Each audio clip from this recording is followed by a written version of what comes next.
오늘은 진실한 회개라는 제목으로 말씀의 은혜 나누겠습니다. 메마른 사막은 사람이 살아가기 힘든 곳입니다.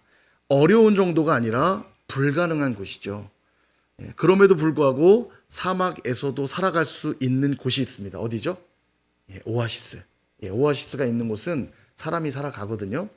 그곳에는 물이 있으니까 식물도 자라고 또 곡식도 키울 수가 있어서 사람도 살고 동물도 키울 수가 있습니다. 우리 신앙생활도 똑같지 않은가 하는 생각이 들어요. 이 세상은 영적으로 굉장히 척박한 곳입니다. 영적인 사막 같아요. 영적으로 거룩한 삶 살기 불가능한 곳입니다.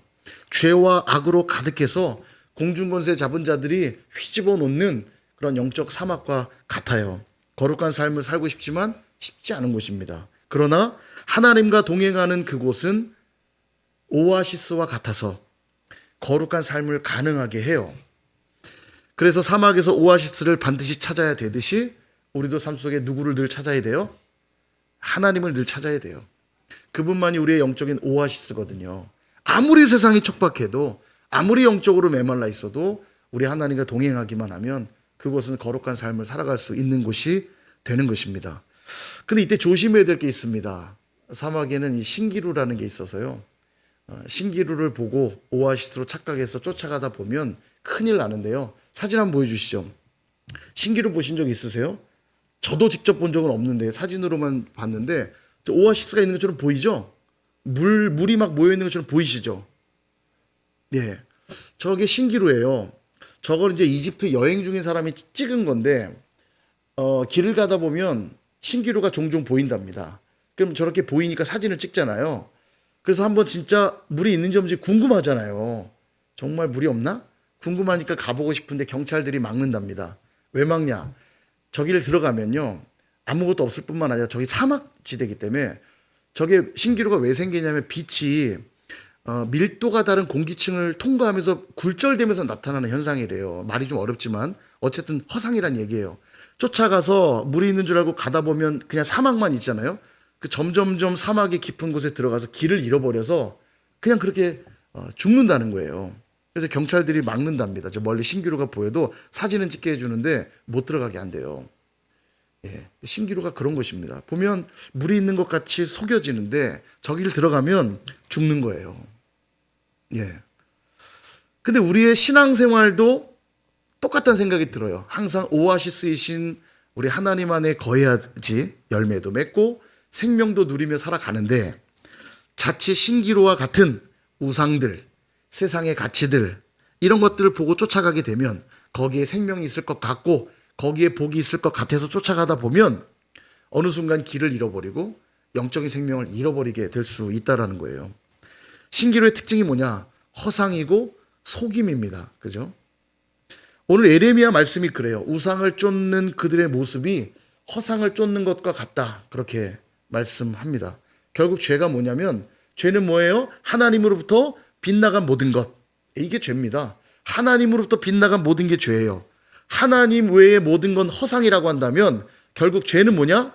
허상을 쫓는 모든 것이 죄예요. 그죠?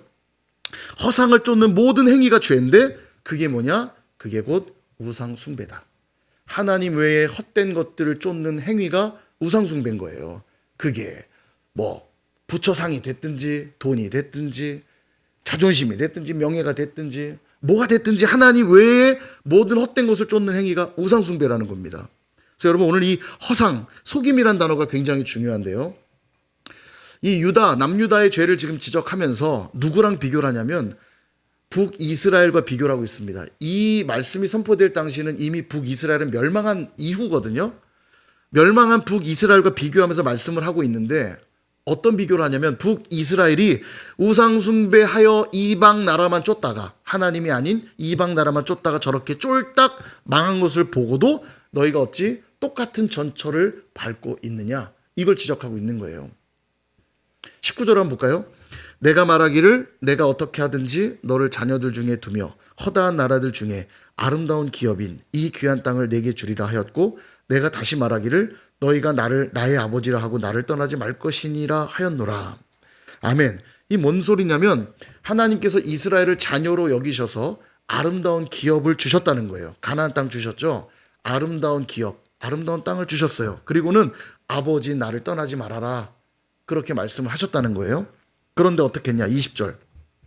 그렇게 이야기를 했더니만 그들은 어떻게 했냐? 그런데 이스라엘 족속아 마치 아내가 그의 남편을 속이고 떠나감 같이 너희가 확실히 나를 속였느니라. 여호와의 말씀이니라. 아내가 남편을 속이고 떠났대요. 원래 아내는 남편하고 어떻게 살아야 돼요?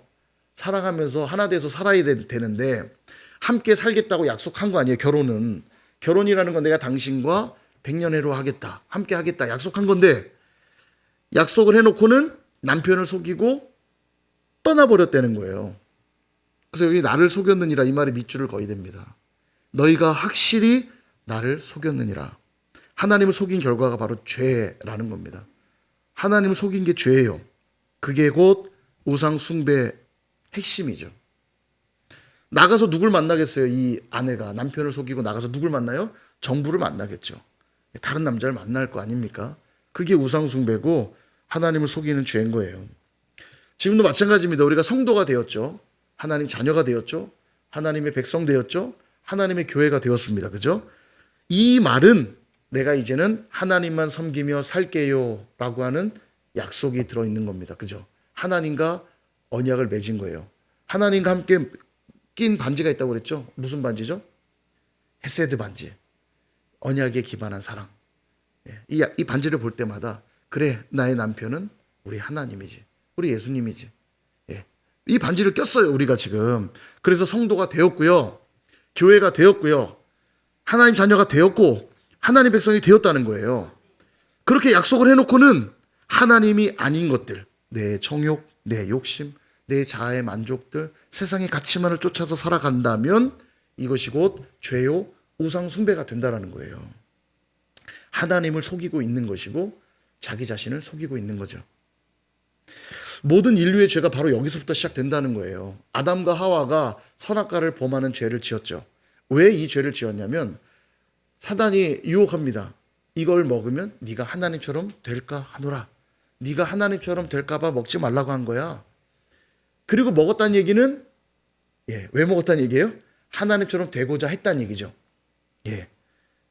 하나님을 섬기라고 부름받았는데 하나님이 되려고 했어요. 누굴 속인 거예요? 하나님을 속인 거죠. 하나님을 속이고 허상을 쫓은 겁니다. 이게 죄예요. 출애굽한 이스라엘 백성들이 시내산에서 하나님과 언약식을 맺을 때 모세가 더디 내려오니까 뭔 짓을 벌입니까? 금송아지를 만들어 놓고 이분이 바로 우리의 여호와시다. 분명히 하나님이라 불렀어요. 그들은요. 그러나 하나님이 아니잖아요. 우상숭배 아닙니까? 막 우상숭배를 해요. 여러분, 하나님을 잊었기 때문에 우상숭배하는 게 아니에요. 우상숭배는 항상 혼합 종교라고 제가 새벽에 말씀드렸죠. 하나님을 잊어버렸기 때문에 우상숭배하는 게 아니라 우상숭배의 핵심은 하나님도 섬기고 하나님 아닌 것도 섬기는 것. 이게 우상숭배의 항상 본질이에요. 혼합 종교. 하나님만으로 안 된다는 그 마음이 우상숭배의 핵심이에요. 더 가증한 겁니다. 그래서 이게요. 이 또한 하나님을 속이는 것이고 허상을 쫓은 거죠. 빨리 약속의 땅 보내주세요. 금송아지를 향해서 하나님 만세, 우리를 빨리 약속의 땅 보내주세요. 하나님을 속이고 허상을 쫓은 겁니다. 그러니까 우상숭배한 거죠. 그렇게 하나님 속이고 우상이라고 하는 헛된 허상을 쫓은 결과가 뭐냐? 24절과 25절이 그 내용이 나옵니다. 부끄러운 그것이, 이게 우상이죠. 부끄러운 그것, 우상이 우리가 청년의 때로부터 우리 조상들의 산업인 양떼, 소떼, 아들들과 딸들을 삼켜 싸운 즉, 이 말은 우리가 양도 드렸고 우상에게 양도 줬고 소도 드렸고 심지어는 아들과 딸들까지도 바쳤다는 거예요. 우상들에게. 그랬더니 어떤 결과가 왔냐? 25절. 우리는 수치 중에 눕겠고 우리의 치욕이 우리를 덮을 것이니. 부끄러운 그거. 우상에게 정말 귀한 것 다 갖다 바쳤더니 돌아온 건 뭐예요? 수치와 치욕뿐이었다. 그 얘기하고 있는 겁니다. 보세요. 우상 숭배한 이유가 뭐였냐면 허상과 속임 때문이었습니다. 그죠? 허상과 속임 때문에 우상 숭배를 한 거예요. 이 길로 가면 잘 될 것 같아서 하나님을 속이고 그 허상을 쫓았어요. 마치 신기루를 쫓듯 허상을 쫓았어요. 물이 있는 줄 알았어요. 그랬더니 거기 가보니 모래만 가득하고 결국은 길을 잃어 목숨을 잃게 되듯이 그 우상이 나를 행복하게 해줄 것 같아서 그 허상을 쫓아갔더니만, 복을 줄 줄 알고 갔더니만 뭐만 돌려받아요? 수치와 치욕만 돌려받게 되는 거죠. 속이는 우상을 쫓았더니 우상이 나에게 돌려준 건 무엇뿐이에요? 역시 속임과 헛된 것만 돌려주는 거예요. 그러면서 우상은 정직하네요. 그죠? 속임으로 나갔더니 속임을 돌려줘요. 한번 보십시오. 아담과 하와가 선악과를 범한 후에 그들이 가장 먼저 경험하게 된 게 뭔 줄 아세요? 수치입니다. 수치. 하나님처럼 되는 선함을 경험한 게 아니라 그 허상을 하나님처럼 되게 될 것이다라고 하는 허상을 쫓았더니 돌아온 건 수치심밖에 없었어요. 금송아지를 숭배한 이스라엘 백성들도 마찬가지입니다. 약속의 땅 빨리 가게 해주세요. 하나님, 금송아지를 향해 허상을 쫓았더니 돌아온 건 약속의 돌판이 다 깨지고 죽임을 당하는 치욕을 당하게 된 겁니다. 여러분 기억하셔야 돼요. 하나님 외의 모든 것은 아무리 엄청난 축복을 약속하는 것처럼 보여도 결국 돌아오는 건 무엇뿐이다? 수치와 치욕뿐이다. 여러분 양치기 소년 이야기 잘 아시죠? 우리 수연이가 무척 좋아해요. 들어도 재밌는지 아빠 양치기 소년 얘기해줘. 밤마다 양치기 소년 얘기를 듣고 싶어해요. 그래서 제가 오랜만에 양치기 소년 이야기를 쭉 하면서 참 은혜를 많이 받습니다. 양치기 소년이 그래요. 양을 치다가 너무 심심하니까 생각해낸 게 뭐냐면 거짓말을 해야겠다. 사람들을 속이기로 맘먹죠. 그리고 성공했어요. 재밌었죠. 너무 흥미로웠어요. 너무 지루했던 양치는 삶의 즐거움을 깨닫게 됩니다. 2번, 3번 계속 반복하게 되죠. 자기의 뜻을 이룬 것처럼 보입니다만 결국 진짜 늑대가 나타날 때 어떤 일이 벌어져요? 모든 걸 다 잃어버리게 되죠. 결국 그에게 남는 건 수치와 치욕 뿐인 것을 보게 됩니다. 참 어린이들의 이야기가요. 그 주는 교훈이 커요. 누구 말 맞다나 유치원만 잘 나와도 인생을 성공할 수 있다. 무슨 그런 책 제목이 있던데 정말 그런 것 같아요. 원리가 동일합니다. 우리도 무엇인가 속이는 것을 쫓게 되면 당장은 이루어지는 것처럼 보이죠. 당장은 즐겁고 행복한 것처럼 보이지만 얼마 지나지 않아 속임을 당하게 되고 수치와 치욕을 받게 되는 것입니다. 그러므로 오늘 우리가 해야 되고요. 우리가 가장 잘하는 일이 뭐냐? 회개입니다. 회개하여 돌이키는 일. 이것이 우리 인생들이 가장 잘하는 일이고 가장 훌륭한 일이고 꼭 해야 될 일이에요. 오늘 본문은 그래서 회개와 관련해 2가지를 우리에게 교훈하는데요. 2가지를 나누고 마치겠습니다. 첫 번째, 진실한 회개는 지금 하는 것이다. 21절을 보면요. 북이스라엘이 실컷 우상 숭배하다가 결국은 망하게 되니까 그때서야 후회를 하는데 이렇게 합니다. 소리가 헐벗은 산 위에서 들리니 곧 그 소리가 뭔가 봤더니 이스라엘 자손이 애곡하며 간구하는 것이라. 그들이 그들의 길을 굽게 하며 자기 하나님 여호와를 잊어버렸음이로다. 우리가 하나님을 잊었어요. 우리가 잘못된 길을 왔습니다. 우리 좀 도와주세요 하는 애곡하는 소리가 어디서 들렸냐면 헐벗은 산에서. 여러분 이 산은 어떤 산일 것 같아요? 그들이 우상 숭배했던 산이에요. 그 산에서 우상 숭배하면서 실컷 우상을 쫓고서는 수치와 치욕을 경험하게 되니까 그제서야 탄식하며 애곡하고 있는 거예요. 우리가 잘못했습니다. 그러나 이미 떠난 기차라는 거예요. 이미 떠난 기차. 이미 아수르 쳐들어와서 멸망했죠. 그리고 이제 남유다에게 이야기하시는 겁니다. 북이스라엘을 향해 내가 끊임없이 그들을 기다리고 또 기다렸지만 돌아오지 않았기에 멸망당했던 것처럼 나를 잊은 너희도 멸망하게 될 것이다. 그 얘기하는 거예요. 심지어는 오늘 새벽에 봤던 본문이었던 11절에 이런 표현도 나오거든요. 북이스라엘이 유다보다 더 의롭다. 이런 표현이 나와요. 북이스라엘이 더 의롭다는 말이 이게 뭘 강조하려고 하는 말이냐면 북이스라엘이 의롭다는 얘기가 아니라 남유다는 더 악하다는 얘기예요. 왜냐? 북이스라엘도 악하고 남유다도 악한데 북이스라엘은 저렇게 정신 못 차리고 우상숭배하다 망했는데 그 모습을 다 지켜보고도 너희가 똑같이 그들처럼 행하는 걸 보니까 너희는 더 악하구나. 그 얘기하고 계신 거예요. 그러면 모르는 게 더 낫네. 그건 아니죠. 저 선생님이요. 1번 문제 틀리는 사람은 진짜 매 맞는다 한 거예요. 근데 정말 앞에 있는 1번이 1번 문제를 틀려서 매를 맞았어요. 그리고 2번은 경각심이 생기겠죠. 근데 심지어 2번한테는 답을 알려줬어요. 수학 100페이지를 펴서 그거 예제 문제 풀면 맞출 수 있어. 아, 오케이? 얘기를 했어요. 네. 그러고는 공부 안 하고 시험 봐서 틀렸어요. 그럼 더 맞아야겠죠? 맞아요, 틀려요. 틀리면 무조건 맞는 건데 답을 알려줬는데도 틀릴 때는 그거는 뭐 여지 없는 거예요, 그건요. 지금 남녀 다 그 얘기하는 거예요. 북이스라엘이 우상 숭배하다 쫄딱 망한 걸 다 지켜보고도 어떻게 너희들이 그들하고 똑같이 행동하고 있느냐. 너희는 더 악하구나. 그 얘기하는 겁니다. 사랑하는 여러분, 회개하기만 하면 우리 주님 용서해 주십니까? 아멘. 예, 회개하면 용서해 주시죠. 믿으시기를 바랍니다. 안 믿으시는 것 같은데 오늘부로 믿으시길 바랍니다. 회개하기만 하면 우리 주님 용서해 주세요. 근데 문제는 아무 때나 회개할 수 있다는 뜻은 아닙니다. 그 말이요. 우리가 회개하면 용서해 준다는 말을 들을 때 마치 회개가 특권인 양 착각하는 분들이 있어요. 아유, 회개해야 되는데. 아유, 돌이켜야 되는데. 여러분, 용서를 구하는 사람이 당당할 수 있죠. 여유를 부릴 수 있습니까? 당당할 수 있어요? 그럴 수 없죠. 용서는 뭐냐면 자비와 긍휼이 있을 때만 유효한 거예요. 상대방이 용서해 줄 마음이 있을 때까지만 유효한 겁니다. 내가 용서를 구했는데 용서를 안 해줘? 믿다는 사람이 다 있어? 그런 건 없어요. 그죠? 뭐 그래봤던 것처럼 가만히 계시네요. 예, 용서받을 수 없어요. 상대방이 은혜를 베풀어 주지 않으면 아무리 용서해달라고 구해도 용서받지 못하는 겁니다. 그건요. 그래서 용서를 받는다는 건 상대방이 내게 베풀어주는 은혜예요. 맞죠? 부모님한테 혼날 때도 너 잘못했어 안 했어? 잘못했어 안 했어? 계속 버텨요. 너 마지막 묻는다. 너 이번에 대답 안 하면 끝이야. 잘못했어 안 했어? 그러면 어떻게 돼요? 잘못해서 해야죠. 마지막 기회잖아요. 자비를 베풀어주는 마지막 기회잖아요. 이 자비가 끝나기 전에 회개해야지. 부모가 이번이 마지막이었는데 그때까지도 버티면 그 다음은 매를 맞든 내쫓김을 당하든 밟히든 뭐 아작이 나는 거죠.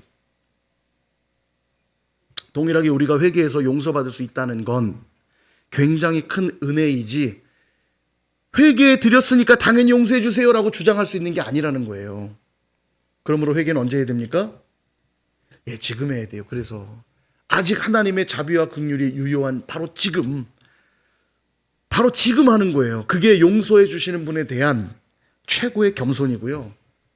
그분의 자비를 향한 진정한 감사입니다. 그래서 성도는요, 교만할 틈이 없어요. 교만하다가도 금방 회개할 수밖에 없게 돼요. 죄를 깨닫게 하시면 실컷 교만하다 나는 나중에 회개해야지 이런 건 없다는 얘기예요. 성도는요, 계속 불평할 수가 없어요. 불평할 수 있죠. 하다가 이러면 안 되는데 금방 회개하게 돼요. 하나님 죄를 깨닫게 하시니까요. 그러므로 즉각 회개하는 저와 여러분 되시기를 축복합니다. 두 번째 교훈은 뭐냐면 진정한 회개란 돌이키는 것입니다. 22절부터 25절까지를 읽어보시면 진심으로 회개하는 듯한 메시지가 계속 이어지거든요. 한번 볼까요? 22절 중간쯤 보시면 우리가 주께 왔사오니 주는 우리 하나님 여호와이시니이다. 그죠? 하나님을 인정하는 고백이 있죠. 23절 작은 산들과 큰 산 위에서 떠드는 것은 참으로 헛된 일이라. 이스라엘의 구원은 누구에게 있어요? 여호와께 있나이다. 고백하죠. 그러니까 큰 산, 작은 산, 우상 숭배하는 모든 건 헛된 일이고 오직 구원은 여호와께 있습니다. 회개하는 것처럼 보이죠. 25절 중간쯤 보세요. 이는 우리와 우리 조상들이 청년의 때로부터 오늘까지 우리 하나님 여호와께 범죄하여 우리 하나님 여호와의 목소리에 순종하지 아니하였음이니이다. 우리가 순종하지 않았습니다. 회개하고 있잖아요. 여러분, 이게 회개하고 있는데 왜 심판을 받은 거죠, 이들은?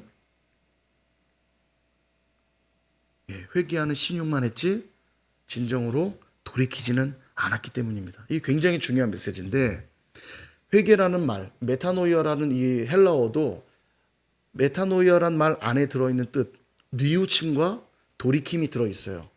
그래서 우리 말의 이 회개라는 한자어는 되게 의미가 정확해요. 회개는 돌이킬 회자, 그리고 고칠 개자예요. 그러니까 뉘우치고 이게 아니지, 내가 잘못했구나, 뉘우치는 것과 함께 이제는 이렇게 살지 말아야지 하고 유턴하는 것, 돌이키는 것, 이게 회개입니다. 그러니까 진정한 회개가 되려면 반드시 이 두 가지의 메커니즘이 있어야 돼요. 마음으로 반드시 뉘우치는 작업이 우선 선행되어야 되고, 뉘우쳤다면 잘못한 것이라 여겼던 행동을 고치는 것, 여기까지 가야 이게 진짜 회개라는 거죠. 이들의 이 말을 고백을 보세요. 얼마나 이게 진실을 뗀 회개처럼 보입니까? 우리 하나님 여호와이시고 큰 산 작은 산 떠드는 건 다 헛된 일이고 오직 구원은 하나님께만 있음을 우리가 이제 믿습니다. 우리가 범죄하였사오니 주의 목소리에 순종하지 우리가 아니하였습니다. 근데 이들은 심판받아요. 왜냐? 여전히 삶에 하나님을 섬기는 모습이 그들이 없어요. 입술로만 떠들고 있는 거죠. 성경 우리에게 말합니다. 회개에 합당한 열매를 맺고 임박한 진노를 피하라. 눈물 한번 흘린다고 회개한 게 아니고요. 회개기도 한번 드렸다고 회개한 게 아니에요. 거기서 멈추면 안 되죠. 뉘우쳤다면 눈물 흘리셔야 됩니다. 회개기도 드리셔야 돼요. 그것은 첫 번째 작업이에요. 그걸 반드시 하셔야 돼요. 내 마음이 슬퍼해야 돼요. 죄에 대해 슬퍼하는 마음이 필요합니다. 하나님, 제가 정말 잘못했어요. 뉘우쳐야 됩니다. 그리고 끝난 게 아니고 삶에서 잘못했다 고백한 그 행동을 수정하는 자리까지 가야 된다는 거예요. 그러니까 변화가 없는 신앙은 문제가 있는 거 맞겠죠? 그렇죠? 회개한 다음에 행동이 수정이 돼야 되는데 늘 똑같다면 그 신앙은 문제가 있는 신앙이에요. 반드시 신앙은 거룩을 향해 나아가게 돼 있거든요. 그러므로 예배는 이전보다 더 깊어지게 돼 있고요. 기도는 이전보다 더 성숙해지게 돼 있고요. 섬김은 이전보다 더 겸손하게 되어 있거든요. 점점 달라져야 되는데 사실 돌아보면 옛날이 더 잘했던 것 같아. 주님 처음 만났을 때가 더 좋았던 것 같아. 이거 한번 돌아봐야 돼요.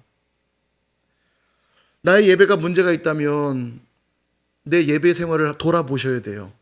마음으로 뉘우치는 것뿐만 아니라 내가 앞으로 예배를 어떻게 드릴 것인가, 거기까지 가야 돼요. 나의 기도가 미흡하다면 회개하고, 기도 시간에 복을 주시네 깨달았다면 내가 하나님의 복을 누리기 위해 더 기도해야겠구나 깨달았다면 그 자리까지 가야 된다고요. 달라져야 된다고요. 이전에는 성숙하지 않아서 섬길 때 짜증도 내고 막 승질 부리면서 했다면 달라져야 돼요. 내가 그것이 오늘 누군가에게 상처를 주었구나, 내가 오늘 부족했구나, 미흡했구나 깨달았다면 회개하고 그 다음 더 나은 모습으로 바뀌어져야지요. 그러므로 진정한 신앙은 반드시 변화를 동반해요. 회개에 합당한 열매를 맺게 되어 있습니다. 더딜 수는 있지만, 한 번에 달라지진 않더라도 더딜 수는 있지만 반드시 변화되는 게 정상이에요. 꼭 이러면 이제 자기만 비추면 되는데 다른 사람은 하여간 안 변해 이러면서, 다른 사람 보지 마시고 누구만 봐요? 나만 보시면 돼요. 이들도 알았어요. 뭐냐면 북이스라엘이 멸망당한 이유를 알았습니다. 그들이 우상 숭배했기 때문이구나. 그러니까 이들이 회개의 고백을 드리는 거예요. 우리가 잘못했습니다. 우리가 범죄했습니다. 그래 놓고는, 회개 기도 드려놓고는 삶에선 여전히 우상을 숭배하고 하나님을 멀리하는 죄 가운데 사는 겁니다. 하나님을 속이며 살고 있는 거예요. 허상을 쫓아 살고 있는 거예요. 말로는 회개한다 말하지만 삶에선 여전히 우상을 쫓아 사는 거죠. 여러분, 그래서 외식이 무서운 것이고요. 종교성이 무서운 것이고요. 습관이 무서운 거예요. 관성이라는 게 살아왔던 대로 계속 살아가게 만들거든요. 제가 살아왔던 대로 제발 살아가시면 안 됩니다. 늘 말씀드리잖아요. 바로 그 이유예요. 여러분, 그냥 물이 흐르는 대로 떠내려가는 건 쉬워요, 어려워요? 쉽죠. 그냥 물이 흐르는 대로 가만히 있으면 둥둥 떠내려가는 건 쉽죠. 힘도 하나도 안 들어요. 그런데 그 물살을 거슬러 올라가려고 하면 힘이 들어요. 너무너무 힘들어요. 힘이 필요합니다. 우리의 죄성을 거슬러서 거룩한 삶을 향해 올라가려고 하면 힘이 들어요, 분명히. 근데 이게 내 힘으로 안 되기 때문에 누구에게 도움을 요청해야 되냐면 성령님께 도움을 요청해야 되고 하나님 말씀을 온전히 의지해야만 되는 거예요. 그래야 진정한 회개가 가능한 겁니다. 이게 없으니까 우리가 어떻게 사냐면 그냥 느끼는 대로 사는 거고요. 땡기는 대로 사는 거고요. 살아왔던 대로 그냥 살아가는 거예요. 똥인지 된장인지 관심 없어요. 입에 들어가면 다 똑같다고 하면서 똥이고 된장이고 그냥 다 든다면 얼마나 어리석은 일입니까? 말씀 마치겠습니다. 사랑하는 여러분, 오아시스 되시는 하나님과 늘 함께 거하실 수 있기를 축복합니다. 때론 벗어날 때도 있겠죠. 그렇다고 해서 저 멀리 보이는 신기루와 같은 허상을 쫓아가시면 안 돼요. 다시 오아시스로 가야지요. 그래야만 삽니다. 안 그러면 내가 쫓는 그 신기루, 돈이 있으면 잘 될 것 같죠? 명예가 있으면 성공할 것 같죠? 권력이 있으면 행복할 것 같죠? 그 허상을 쫓아갈 때 결국은 수치와 치욕만 당하게 될 것입니다. 거기에는 영적인 생명이 없어요. 그러므로 여러분 삶에 늘 회개에 합당한 열매를 맺으며 영원한 생수 되시는 주님과 더불어 살아가시는 저와 여러분 다 되시기를 주님의 이름으로 축원드립니다.